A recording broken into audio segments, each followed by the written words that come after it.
गोटे बटवृक्षर विशालता रही एवं राग मध्य वैराग्यर विधुर सौंदर्य ही निहित हो अच्छी ताहा ही हूँ माटीर महत्वपणिया प्रज्ञार चेतनार स्फुरण जाति पाई ममता समता और सौहार्द्यर संपर्क रे निज निज को उत्सर्ग करदेवार महत्तम बलिदान ए माटीर हेउछि माइल खुंट ए माटीर इतिहास प्रज्ञादीप्त स्वामी विवेकानंद को समर्पित कई पद शब्द को आधार करी आजिर एक अनन्य समर्पण बा अनन्य विषय वस्तु गोटे आज उपस्थापित अछि एवं जो विषय वस्तुटी होची माटी मनस्क कवि देशसेवी गोपबंधु दास आत्मोत्सर्ग गोटे भावमय मूर्तिबंध अलिभा दीपशिखाटे अलिभा इतिहासटे सते कण उत्कल माटी बुझी पारछि तार हृदय को देश पई थिबा ममत्व बोध को आजिर वक्तांगठु तो आमे सुनिबा किंतु टिके कहिछु मु मिसु मोर देह ए देश माटी रे देशवासी चली जांतु पिठी रे देशर स्वराज्य पथे जेते गाड़ पुरु तही पड़ी मोर मांस हाड़ पुण्य जन्म माटी पुण्य देवालय उद्धरिबा पई कले तनुक्षय स्वाधीनता पथे थिले हेले नर ए महादीक्षा की बुझिब उत्कल ए महादीक्षार गाथा को तो सुनिबा आजिर वक्तांक ठारू बेसी कहबिनी किंतु ता पूर्व आमे आजिर विवेकवाणी को पठन करिबा विवेकवाणी पठन करिबा पई मु आज अनुरोध रखिबी श्रीजुक्त निरंजन नायक विवेकानंद लोक संसद नयागढ़ जिला शाखार जे अछंती सभापति निरंजन भाईना से आजिर विवेकवाणी को पठन करिबा पई मु अनुरोध करूची जे निरंजन नायक। ओम शांति ओम शांति ओम शांति। तुम स्मृति रे मो अंतर मनरे दिव्य शक्ति भरी जाए प्रेमर अमृत झरी झरी आज हृदय पवित्र हुए सीमाहीन तुम सागर रे सीमाहीन तुम शांतिर सागरे मन मोर भिजी जाए भूली देह आउ देहर दुनिया मुक्तिर संगीत गाए यही भवसागर पारी हुए यही भवसागर पारी हुए।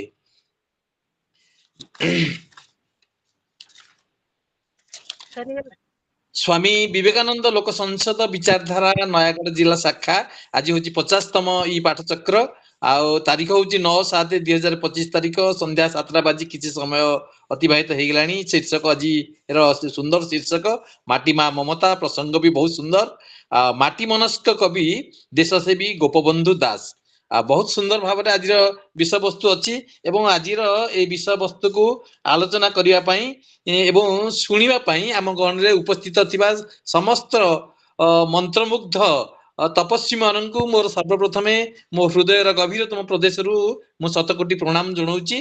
आज आम गहन अच्छा जी सभापतित्व करेंगे सी होती अन्य कई नुहति सी आमर अवसर प्राप्त अध्यक्ष जड़े सी हूँ अशोक कुमार नायक महोदय सी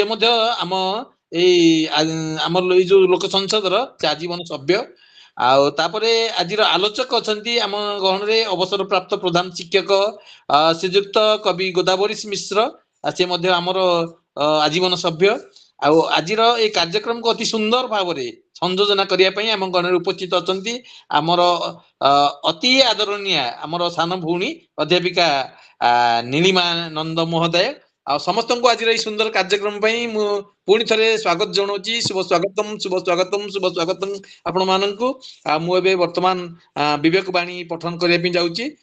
स्वामी जी कहती जे आम समस्तंकर शक्ति ज्ञान और आनंद धीरे धीरे विकसित होई अनंत स्वरूप लाभ करिवो अनंत सत्ता अनंत शक्ति अनंत आनंद आम भितर रही से सब को आम दर्शन करिवु ता नुहे जे ताहा आम भितर ही रही ताकू सब परिप्रकाश करने को हेबो। ओम शांति स्वामी विवेकानंद ओम शांति। धन्यवाद भाईना अनंत आनंद को दर्शन करने निज भीतर को खोजा पड़ो। खूब सुंदर वार्ता आज दूर देवालय जीवा नहीं प्रयोजन निज अभ्यंतर देख फेड़ी नयन हृदय कपिल से तोर बहे प्रेमधर विजय कर स्वयं शंकर ये अमरवाणी वक्ता ये अमरवाणी महापुरुष को कथा तुम्हें आज सुनता मैं धन्यवाद देती भाईना को खूब सुंदर आज भाव समस्त विवेकवाणी को समस्त को शुणी एवं आज मुझे कहबी कार्यक्रम सभापति भाव सभा को पौरोहित्य करबा पई आम पाखरे आज उपस्थित अछंती श्रीजुक्त अशोक कुमार नायक जे के अवसर प्राप्त अध्यक्ष ओडिशा साहित्य एकाडेमी नयागढ़ शाखा पूर्वतन जिला मुख्य अध्यक्ष जड़े अर्थनीतिर प्राध्यापक हिसाब से छात्र छात्री मानकर आपणार आदर्श अध्यापकटीए आडंबर शून्य वेश पोशाक विराट व्यक्तित्वटीए एमिति लगे सते जेमिति आज भी तांको भितर थिबा अर्थनीतिर अबुझा छात्रटीए सबुबले जीवन पात्र रे जीवनर अर्थ को खोजु थाए जीवन पात्र मो हरिछ केते सते वास्तव में तांको आज आम सभापति पद पाई गर्वित मो सभापति श्रीजुक्त अशोक सार को अनुरोध रखुची आम पाखे उपस्थित थिबा आज अनन्य वक्ता परिचय प्रदान पूर्वक उक्त कार्यक्रम को आगे नहीं जिवे श्रीजुक्त अशोक सार आजीवन पात्र मो भरिछ केते मते नदेल बोली किछि कहिबि कि आउ जीवन प्रियतम हरिछ मो भरम तरुणी मम तब सागरे बहि जाऊ। आज ए आभासी कार्यक्रम माध्यम रे प्रति मास भली आज 9 तारिख एवं संध्या 7टा बेले आरंभ होईची से माँ माटी ममता शीर्षक को नहीं आज सुंदर विषय वस्तु गोपबंधु विषय आदर्श रे तेणु ए अवसर रे उपस्थित मुख्य वक्ता नाट्यकार दरदी और लाजुकुला कवि गोदावरी मिश्र महोदय एवं संपादक निरंजन भाई निरंजन नायक महोदय एवं जे संयोजना करुथिले अध्यापिका नीलिमा नंद सारा जिला कहीं सारा ओडिशा रे जने आगधाड़ी उपस्थापिका संयोजिका कवयित्री अध्यापिका नीलिमानंद आउ संपादक निरंजन भाई कथा कहूली से 2 पद कहतु बर स्मॉल बट ब्यूटीफुल एवं आपण माने समस्ते जो माने जोग देइछन्ती आउ शंकरषण भाई सहित तेणु मु पुणी आपण मान को स्वागत करुची एवं यही जो शीर्षक जे प्रातस्मरणीय 51 वर्ष बंची थिले किंतु गरीब निरीह निष्पेषित दलित बन्या दुर्भिक्ष प्रपीड़ित ओडियांक पई से बंची थिले सारा जीवन सेवा और समर्पण रे जीवन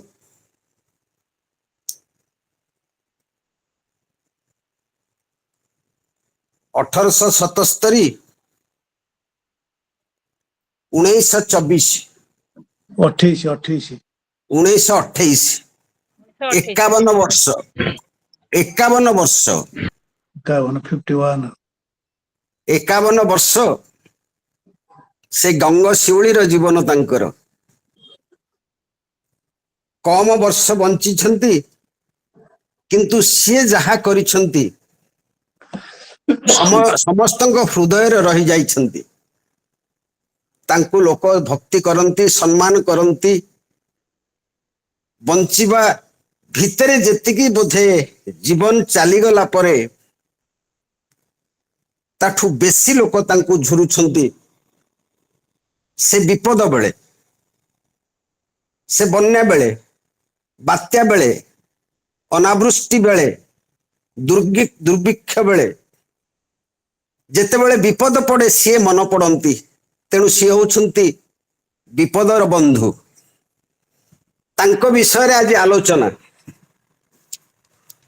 सुंदर कविता नीलिमानंद आरंभ कर देइछंती तांकर जीवन दर्शन कवितार से उल्लेख करिछंती से कारा कविता आ बंदीर आत्मकथा दुईटी कविता संकलन आज कालजयी ସମସ୍ତଙ୍କର ପ୍ରିୟ, ଯାହା ଆଜି ବ୍ୟାଖ୍ୟା କରିବେ ଆବୃତ୍ତି କରିବେ ଆମର ମୁଖ୍ୟ ବକ୍ତା କବି ଗୋଦାବରୀଶ ମିଶ୍ର। ତାଙ୍କଠୁ ଆମେ ଅଧିକ ଶୁଣିବା, କିନ୍ତୁ ମୁଁ ଯାହା କହିବି ସେଟା ସମସ୍ତେ କହିବେ ସେଇ କଥା। ସେଇ ଯୋଉ ତ୍ୟାଗ ଆଉ ବଳିଦାନର ଜୀବନ, ଦୁଇ ପୁଅକୁ ସେ ହରେଇଛନ୍ତି, ବାପାଙ୍କୁ ହରେଇଛନ୍ତି, କମ ବୟସରେ ମାଙ୍କୁ ବି ହରେଇ ଦେଲେ, ଏବଂ ସେଇ ସୁଆଣ୍ଡର ସନ୍ଥ ପିଲାଟି ଦିନୁ ପିଇସି ନାନୀ ଦ୍ୱାରା ଲାଳିତ ପାଳିତ ହେଇଛନ୍ତି, ଲାଳନ ପାଳନ ତାଙ୍କୁ ତାଙ୍କ ପିଇସି ନାନୀ କରିଥିଲେ। ବେଳେ ବେଳେ ବ୍ୟକ୍ତିଗତ କଥା ମୁଁ କହିଦଉଛି, ତାକୁ ସପ୍ରେସ କରିପାରୁନି। ପାଠ ପଢିଲା ବେଳେ ବାଣୀ ବିହାରର ଜଣେ ଛାତ୍ର, ମୋ ସହପାଠୀ, ଗରିବ ପିଲା, ନିଗମାନନ୍ଦ ଆଶ୍ରମରେ ରହିକି ପାଠ ପଢୁଥିଲା। ସଦାବେଳେ କହିବ ଅଶୋକ କିଛି ଲାଗନ୍ତାନି ଯେ କଣ ହବ ରେଜଲ୍ଟ, ସବୁବେଳେ ଭୟ ଲାଗୁଛି। ନା କାହିଁକି ନା ମୁଁ ଯୋଉ ପଇସା ଖର୍ଚ୍ଚ କରୁନି, ଯାହା ଖାଉଛି ସେଟା ମୋ ବାପାର ନୁହଁ, ମୋ ପିଇସି ପୁଅ ଭାଇଟିଏ ବ୍ୟାଙ୍କରେ ପିଓ ଅଛି, ପ୍ରତି ମାସରେ 200 ଟଙ୍କା ଲେଖେ ପଠଉଛି ଏବଂ ସେଇଥିରେ ମୁଁ ଚଳୁଛି, ଅନ୍ୟ ଜଣେ ମତେ ଦଉଛି। ଇଏ ସେ ପିଇସି ନାନୀ ଦ୍ୱାରା ପାଳିତ। ତେଣୁ ବୋଧେ ସେଇ ରେସ୍ପନ୍ସିବିଲିଟି ଆସେ, ସେଇ ସ୍ୱାଭିମାନଟା ଆସେ ମଣିଷ ଭିତରେ। ଅନ୍ୟଠୁ ଯେତେବେଳେ ମୁଁ ପଇସା ନଉଛି, ଅନ୍ୟ କିଏ ପଚାରିଲେ ମୋ ବାପର ପଇସା ତୋର କଣ ଯାଇଛି, ମତେ ଅନ୍ୟ କିଏ ଦଉଛି, I have to make the best use of it. ତେଣୁ ସେ ପିଲାଟି ଦିନରୁ ସେଇ ପିଇସି ନାନୀ ତାକୁ ଖୁଆଇଛି, ପିଆଇଛି, ପିନ୍ଧେଇଛି।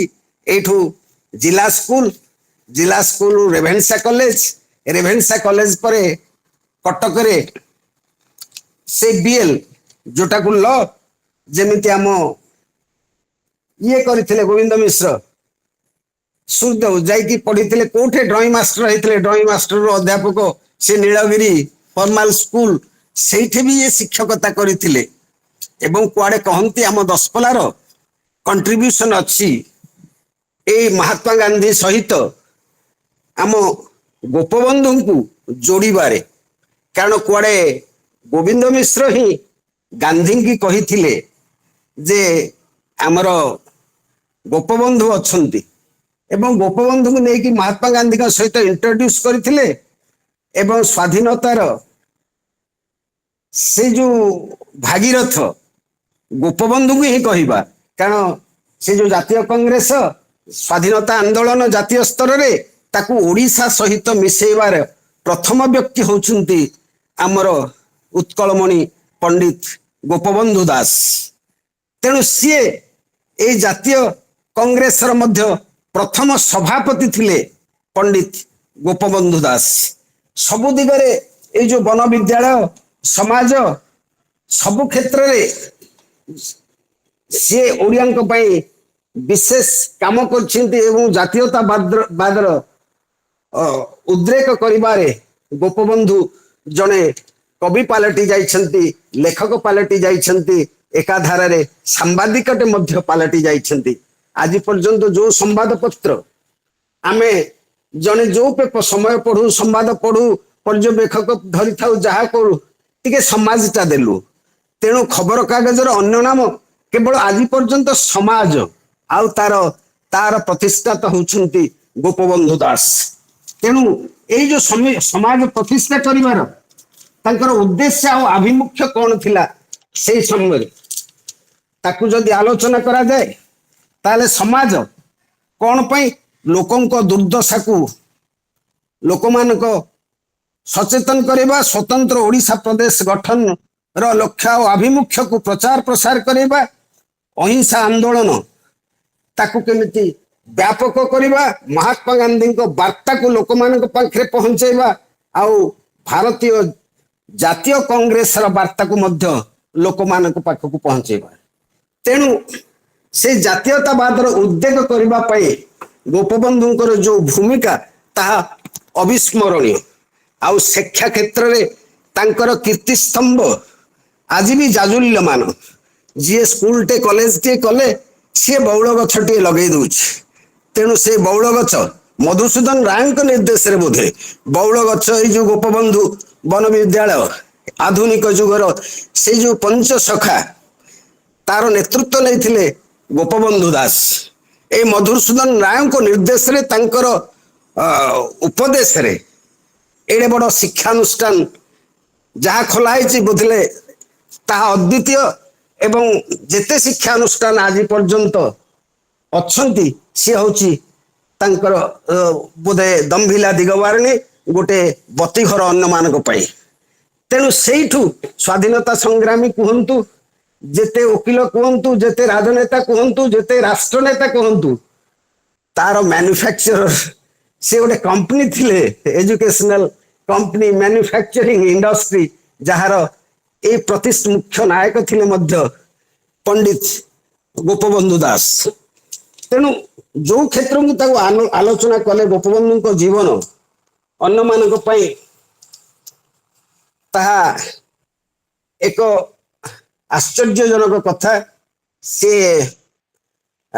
स्कूल कहतु समाज सेवा कहतु प्रथमे कम बयस तो विवाह करथिले 12 वर्ष बयस रे एवं समाज सेवा क्षेत्र में पूरी सेवा समिति करथिले सेई ता माध्यम रे जो पूरी सेवा समिति सेठू आरंभ होइतला तांकर समाज सेवा सेथरु रोगी सेवा एवं सब संस्कार ए जो स्वच्छ परिवेश प्रथम ही करथिले आमे जो आज स्वच्छ दिवस पालन करूचे सेटा सेते बेले तांको पई केही उदाहरण नथिले किंतु आम पई आमे कहूछु सी तो करूची सी तो करूची सी तो करूची आमे करिबा तेनु से तो जेल रु फेरी छंती स्वाधीनता संग्रामी ई जो तीनटा लास्ट तो गांधी युग एवं से केवल आरंभ होती क्विट इंडिया मूवमेंट ता पूर्व 1930 रे आईन अमान्य आंदोलन ता पूर्व जोटा थिला आईन अमान्य आंदोलन माने लवण सत्याग्रह तापर जो असहयोग आंदोलन 1919 20 21 यही समय गोपबंधु दास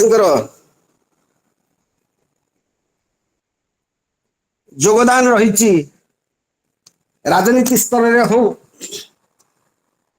सेवा क्षेत्र रे हो शिक्षा क्षेत्र रे हो जो तांकर ही योगदान सेते बेले रही एवं एठी मु गोटे कथा मन पकई देवा चाहे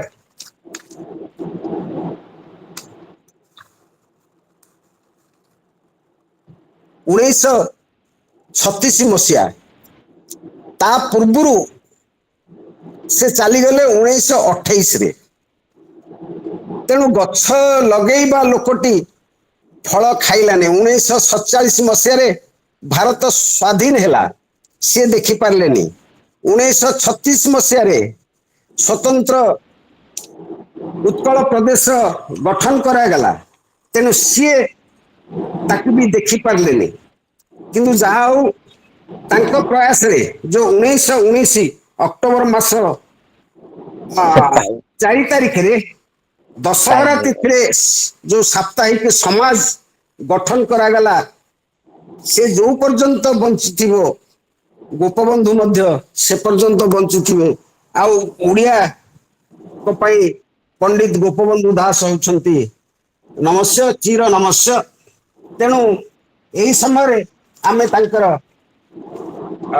अमर आत्मा प्रति श्रद्धांजलि ज्ञापन करवा से एकाधार से जो नीलगिरी कलिकता रे पढ़ुथिले सेठी मध्य कलिकता रे जाईकी गोटे श्रमिक संघ तैयारी करथिले श्रमिक जो निष्पेषित सांध्य विद्यालय स्थापन करुथिले तेणु ओडिया मानक पई सबु बेले से बंची थिले ओडिया मानक पई से कांदुथिले से जुगु से निज परिवार को पछ कर देथिले जोड़िए पुओ को हरेले से क्राइसिस समय 1903 मसीह गोटे हरेले बड़ पुओ गले सान पुओ गला स्त्री गले टोटाल परिवार को से हरे देइछंती ओडिया मानकर सेवारे तेणु प्रत्येक ओडिया पई से प्रातस्मरणीय एवं एमिति जुग जुग धरी ओडिया माने ତାଙ୍କ ପ୍ରତି ଋଣୀ ରହିବେ। ତେଣୁ ସମସ୍ତେ ଆମେ ପଣ୍ଡିତ ଗୋପବନ୍ଧୁ ଦାସ ଆଦର୍ଶକୁ ନିଜର କରିବା ପାଇଁ ପ୍ରୟାସ କରିବା। ଆଉ ଆସନ୍ତୁ ଆମେ ତାପରେ ମୁଖ୍ୟ ବକ୍ତାଙ୍କ ଠାରୁ ଆମେ ତାଙ୍କର ଯୋଉ ସାହିତ୍ୟ କୃତି ରହିଛି ଜୀବନ ଧାରାକୁ ନେଇକି ସାହିତ୍ୟ କୃତି ସେ ଯୋଉ କାରା କବିତା ବନ୍ଦୀର ଆତ୍ମକଥା ଅନ୍ୟାନ୍ୟ କବିତା ଆମେ ସେ ତାଙ୍କର ବକ୍ତବ୍ୟ ସେ କବିତାରେ ଶୁଣିବା। ଏତିକିରେ ମୁଁ ମୋର ବକ୍ତବ୍ୟ ସାଙ୍ଗ କରୁଛି। ଧନ୍ୟବାଦ ସମସ୍ତଙ୍କୁ ନମସ୍କାର।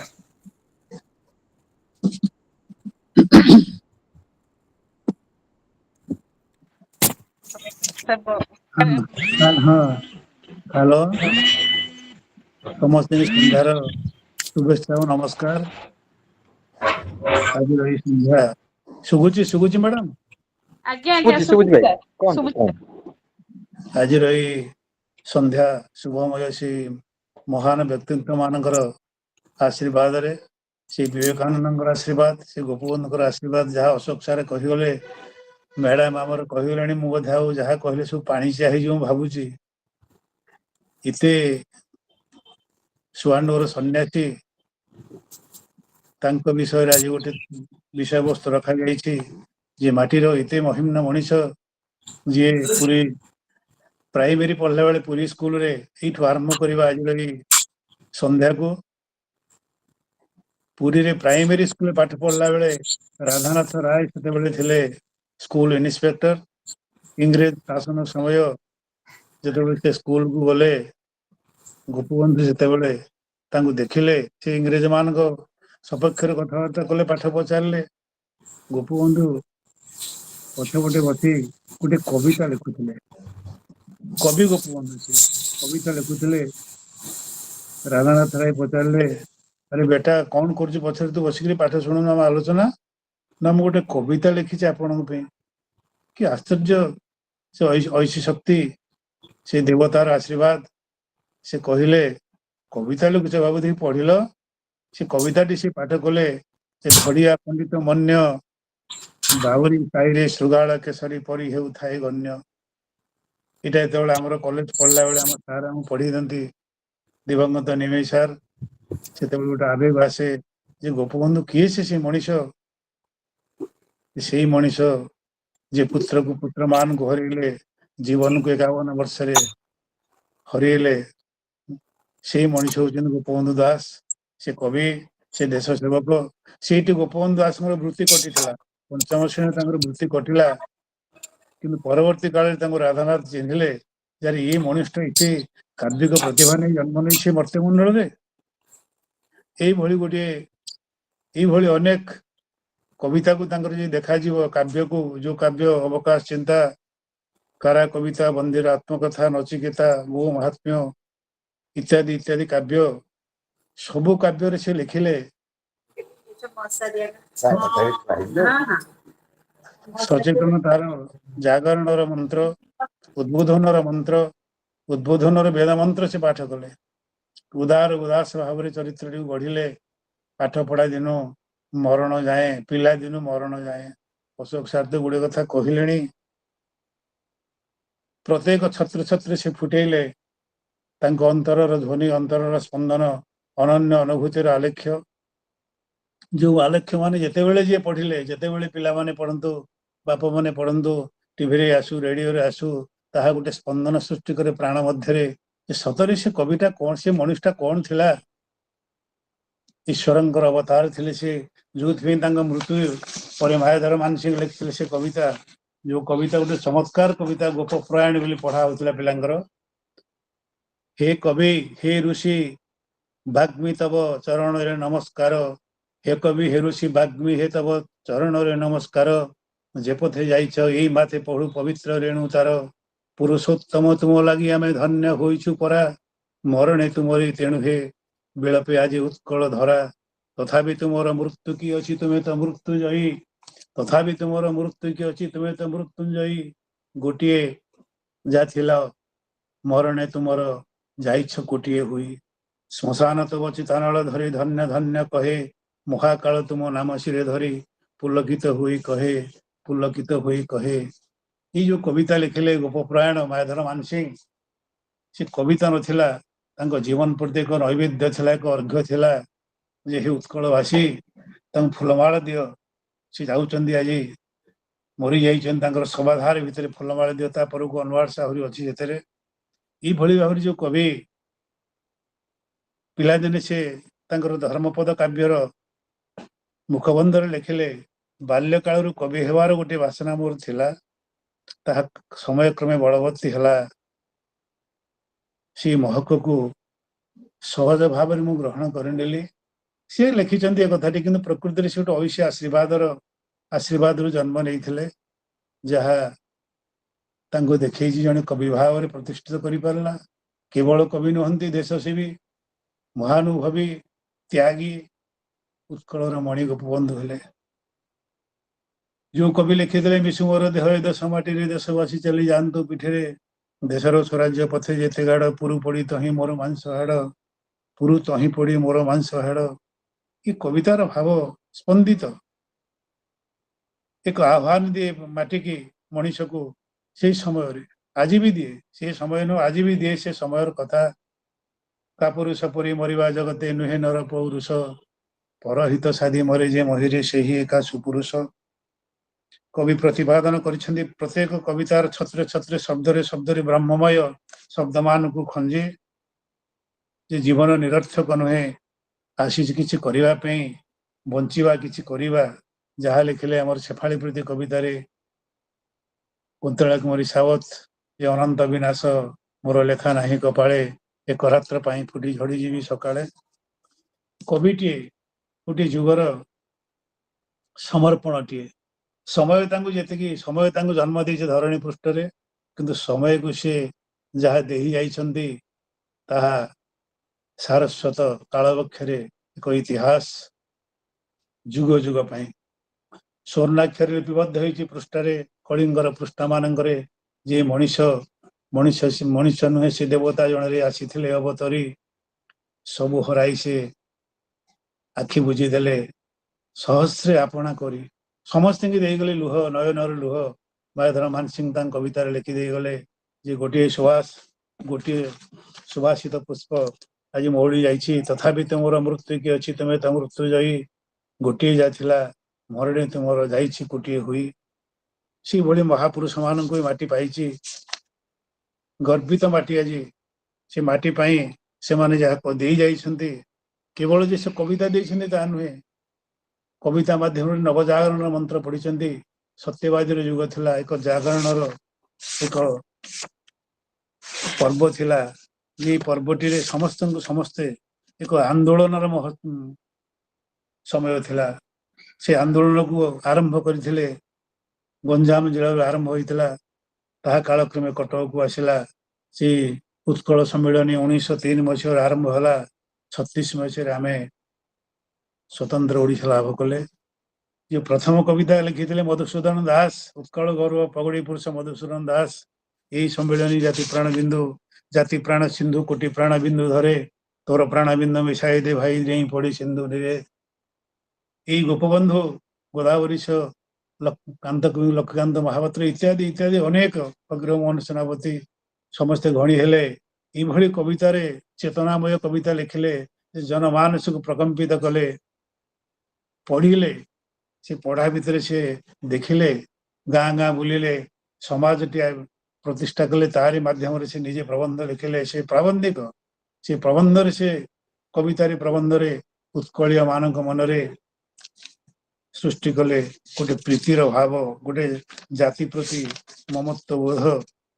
उत्कल जनता नुहंती अनाथ, उत्कलर नेता निजे जगन्नाथ। जातीय ममता विश्वजन प्रीति, उत्कलवासी को हे नीति। अनेक कथा से कहीगले। स्वाधीनता मानवर जन्म अधिकार, स्वाधीन भाषण और स्वाधीन विहार, स्वाधीन जीवन पुणी स्वाधीन समिति, चारि स्तंभे मानवर समाज समान संस्थिति। आमे समस्ते मनीष ईश्वर को संतान। आमे आम अधिकार सब्यस्त करिबा, आमे इंग्रेज मान को तड़िबा।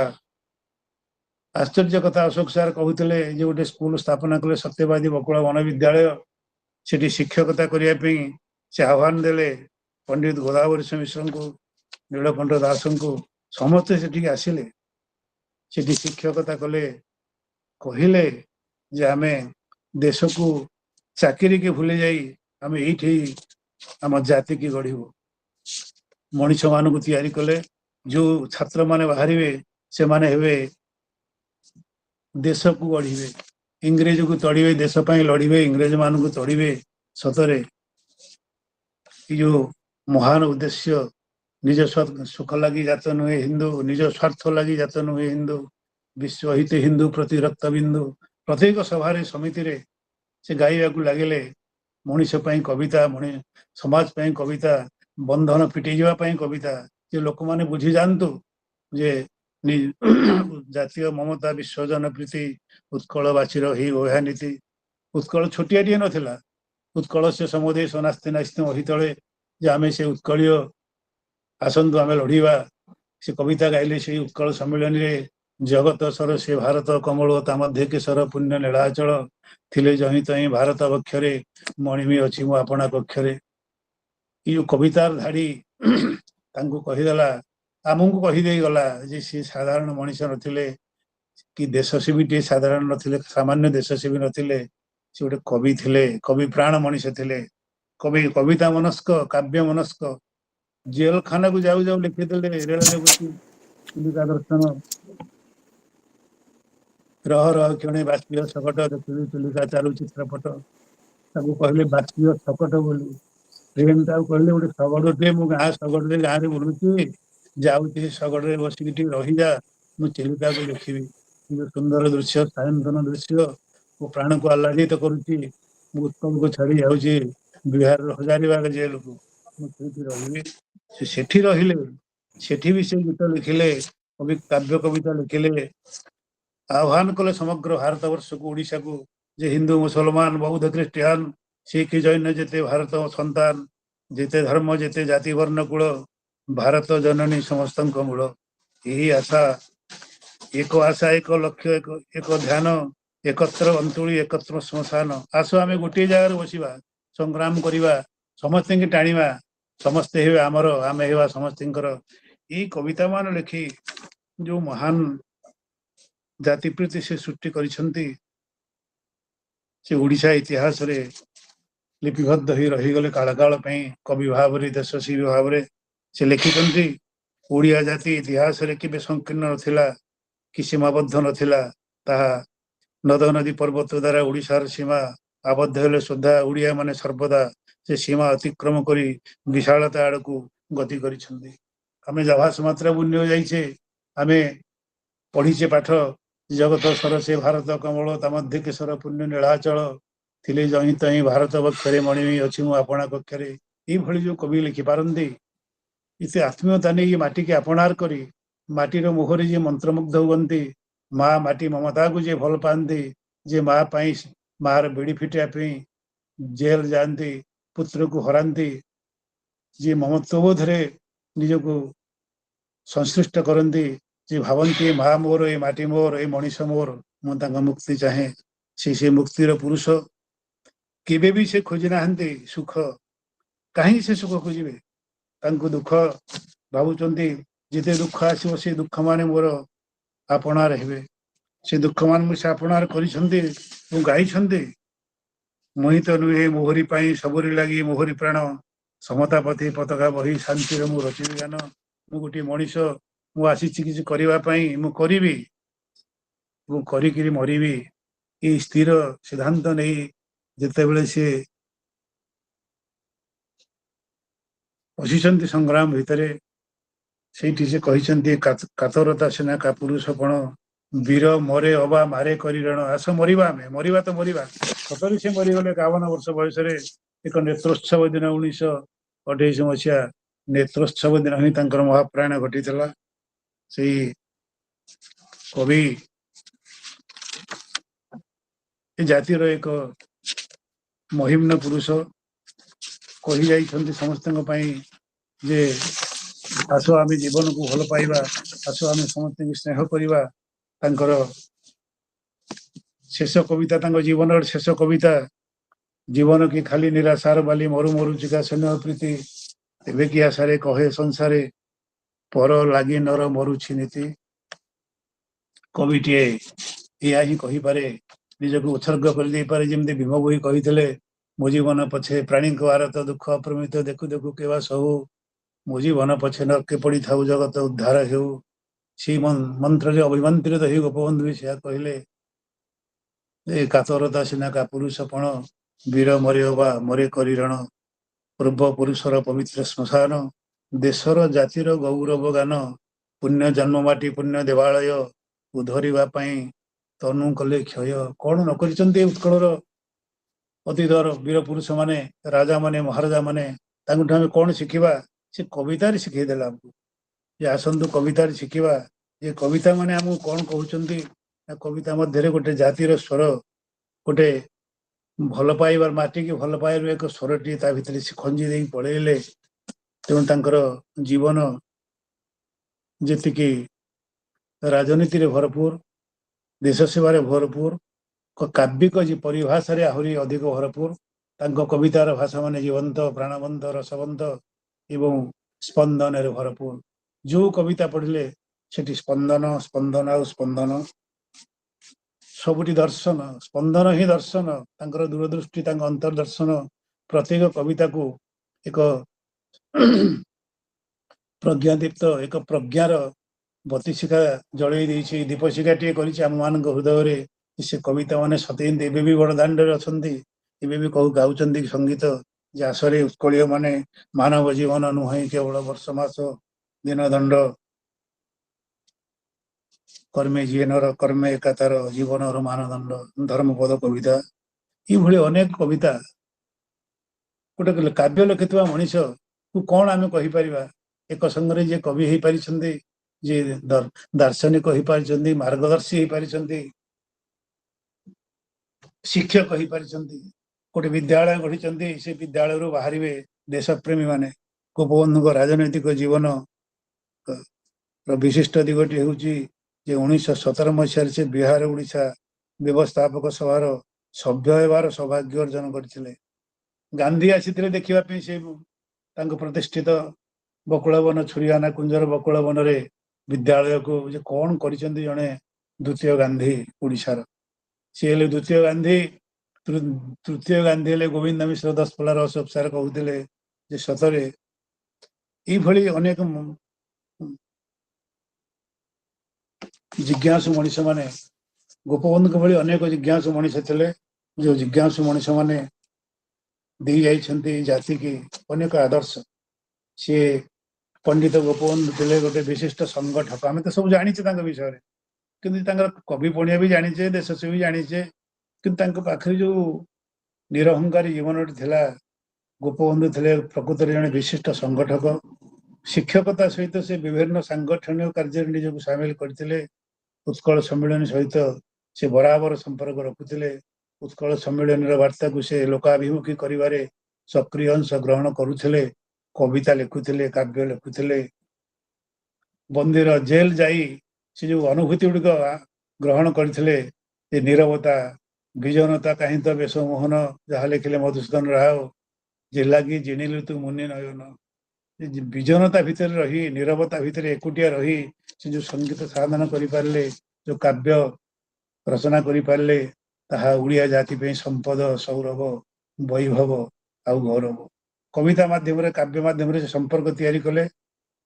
ଉତ୍କଳ ସମ୍ମିଳନୀର ବାର୍ତ୍ତାକୁ ସେ ଲୋକାଭିମୁଖୀ କରିବାରେ ସକ୍ରିୟ ଅଂଶ ଗ୍ରହଣ କରିଥିଲେ।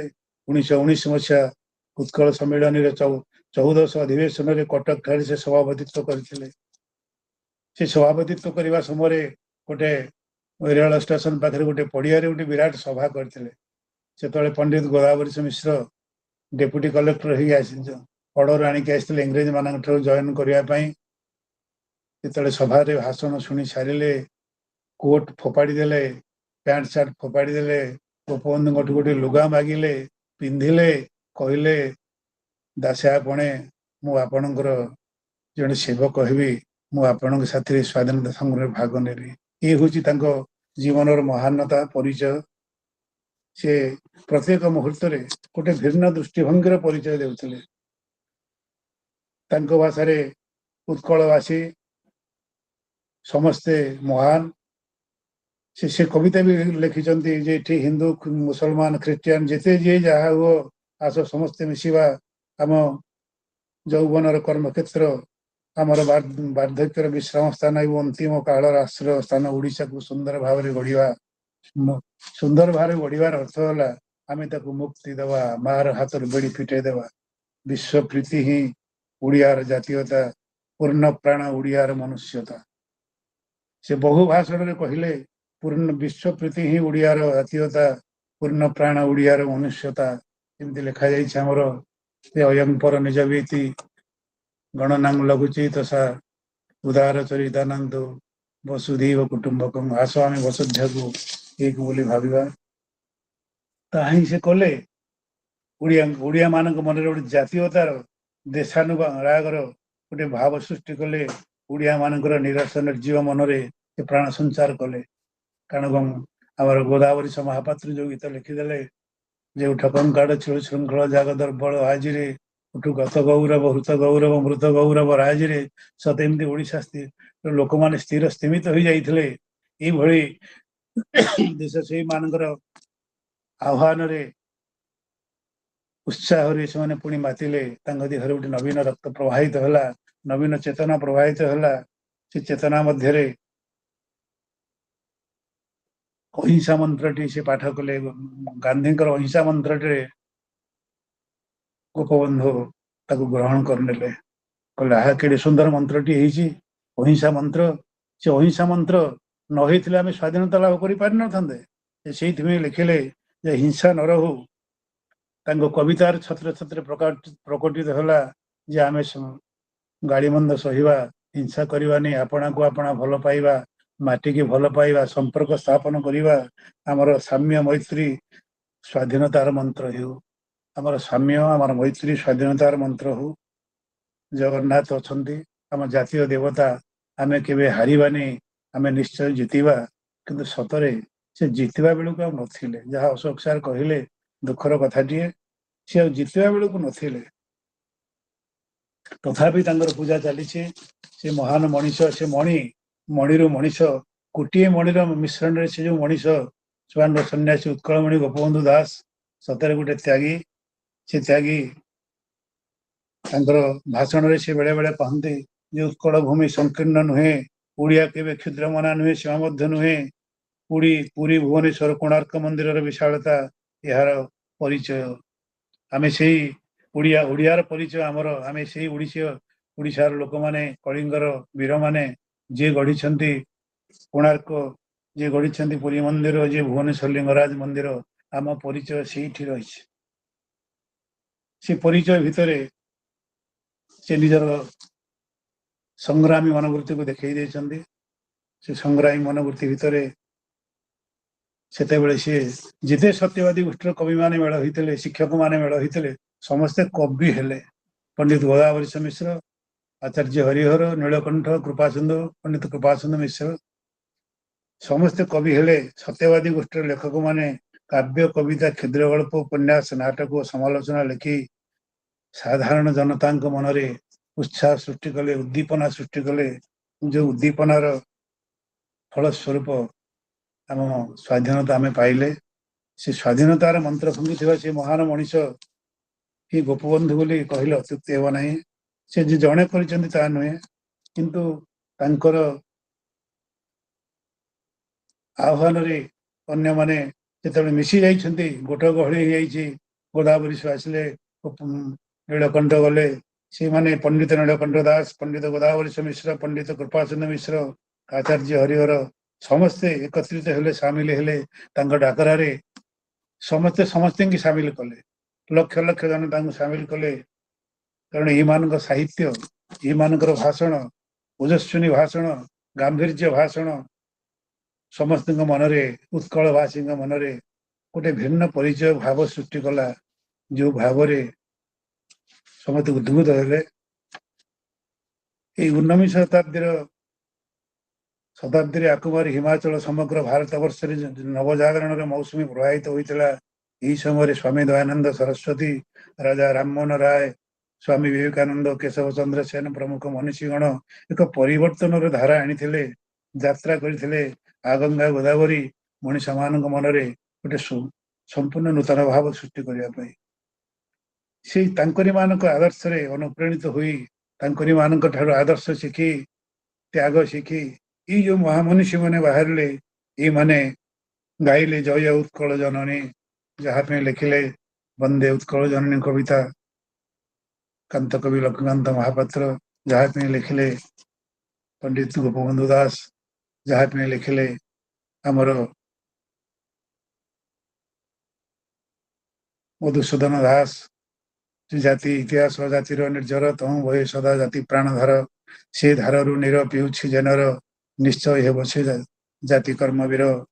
ଏହି ସମ୍ମିଳନୀ ଜାତି ପ୍ରାଣ ସିନ୍ଧୁ କୋଟି ପ୍ରାଣ ବିନ୍ଦୁ ଧରେ, ତୋର ପ୍ରାଣ ବିନ୍ଦୁ ମିଶାଇ ଦେ ଭାଇ ଡେଇଁ ପଡି ସିନ୍ଧୁ ନିରେ। ବାସ୍ତବିକ ସମାଜ ଦୈନିକ ସମାଜ ଠାରୁ ଆରମ୍ଭ କରି ଆଜିର ସମାଜ ଯାଏଁ ଯିଏ ଯେତେବେଳେ ପଢେ ସେ ମନେ ପଡନ୍ତି ଯେ ଇଏ ସେଇ ଗୋପବନ୍ଧୁ ଏଇଠି ବଞ୍ଚିଛନ୍ତି, ଏଇଠି ରହିଛନ୍ତି। ଏବେ ତ ଗୋଟେ ସମାଜର ଚାଲିଥିଲା କମ୍ପିଟିସନ ପ୍ରତିଯୋଗିତା ଓଡ଼ିଶା ସାରା, ସେ ପ୍ରତିଯୋଗିତା କହିଦଉଥିଲା ଯେ ସତରେ ଏଇ ଜାତି ପାଇଁ କଣ କରିକି ଯାଇଛନ୍ତି ଗୋପବନ୍ଧୁ ଦାସ। ସତରେ ତାଙ୍କୁ ଆମେ ଏଇ ଶେଷ ସଙ୍ଗୀତ ଶୁଣେଇବା ଯେ ଗୋପବନ୍ଧୁ ଦାସ ଆପଣ ଆଉଥରେ ଜନ୍ମ ନିଅନ୍ତୁ ଏଇ ଓଡ଼ିଶା ମାଟିରେ, ଭାରତ ମାଟିରେ। ଆପଣ କହନ୍ତୁ ଯେ ଆମେ ପୁଣି ଆପଣଙ୍କର ଗୀତ ଶୁଣିବୁ, ଆପଣଙ୍କର କବିତା ଶୁଣିବୁ, ପୁଣି ମାନବ ଜୀବନ ନୁହେଁ କେବଳ ବର୍ଷ ମାସ ମାନଦଣ୍ଡ, କର୍ମେ ଜୀବନର କର୍ମେ କାତାର ଜୀବନର ମାନଦଣ୍ଡ। ପୁଣି ଆମେ କହିବୁ ପିଲାମାନଙ୍କୁ, ଜଣେ ଶିକ୍ଷକ ହିସାବରେ ମୁଁ ବାରମ୍ବାର ଶିଖେଇଛି ମୋ ପିଲାମାନଙ୍କୁ ଯେ କାପୁରୁଷ ପରି ମରିବା ଜଗତେ ନୁହେଁ ନର ପୌରୁଷ, ପରହିତ ସାଧି ମରେ ଯେ ମହିରେ ସେହି ଏକା ସୁପୁରୁଷ। ସେ ସତରେ ସମସ୍ତେ କାମ କରିପାରନ୍ତିନି, କିନ୍ତୁ କିଛି ଲୋକ କାମ କରନ୍ତି ଆସିଥାନ୍ତି, ତ୍ୟାଗୀ ଥାନ୍ତି। ସେ ତ୍ୟାଗୀ ମାନଙ୍କର ତ୍ୟାଗରେ ଏ ଦେଶ ତିଆରି ହେଇଛି। ସେଇ ତ୍ୟାଗୀ ମାନଙ୍କୁ ଆମେ ପୁଣି ସ୍ମରଣ କରିବା, ତାଙ୍କର ସେ କବିତା ଗୁଡ଼ିକୁ ସ୍ମରଣ କରିବା। ଏ କାତରତା ସିନା କାପୁରୁଷ ପଣ ବୀର ମରେ ବା ମରେ କରି ରଣ, ପଛଘୁଞ୍ଚା ନାହିଁ ବୀରର ଜାତକେ, ନମରେ ସେ କେବେ ପରାଣ ଆତଙ୍କେ। ଏ ଶ୍ରେଷ୍ଠ ପୁରୁଷ, ଏ ଶ୍ରେଷ୍ଠ ପ୍ରତିଭୁ, ଏ ସମାଜ ସଂସ୍କାରକ, ସତ୍ୟବାଦୀ, ବନ ବିଦ୍ୟାଳୟର ଆଦର୍ଶ ଶିକ୍ଷକ, ଏ ଉତ୍କଳର ଏ ସୁଆଣ୍ଡର ସନ୍ନ୍ୟାସୀ, ଆଜିର ଦିନରେ ଆମେ ଆପଣଙ୍କ ପାଇଁ କିଛି କଥା କହିବାର ସୁଯୋଗ ପାଇଥିବାରୁ ନିଜକୁ ଧନ୍ୟ ମନେ କରୁଛୁ। ଆପଣ ସତ୍ୟବାଦୀ ସାହିତ୍ୟର ମୁଖ୍ୟ ବିଭବ, ମାନବବାଦର ପ୍ରଚାରକ। ଆଉ ଥରେ ଆସି ପ୍ରଚାର କରନ୍ତୁ ଯେ ମଣିଷ ପାଇଁ ସେ ମାନବବାଦର ମନ୍ତ୍ର ପ୍ରଚାର କରନ୍ତୁ। ଆମେ ପୁଣି ଶୁଣିମୁ ଆପଣଙ୍କ କଣ୍ଠରୁ, ପୁଣି ଆପଣ ଲେଖିବେ ନୂତନ ଭାବରେ ଧର୍ମପଦ, ନୂତନ ଭାବରେ ଗୋ ମହାତ୍ମ୍ୟ, ଆହୁରି କବିତା, ଆହୁରି କବିତା, ଆହୁରି କବିତା, ଏତେ କବିତା ସରିପାରିବନି।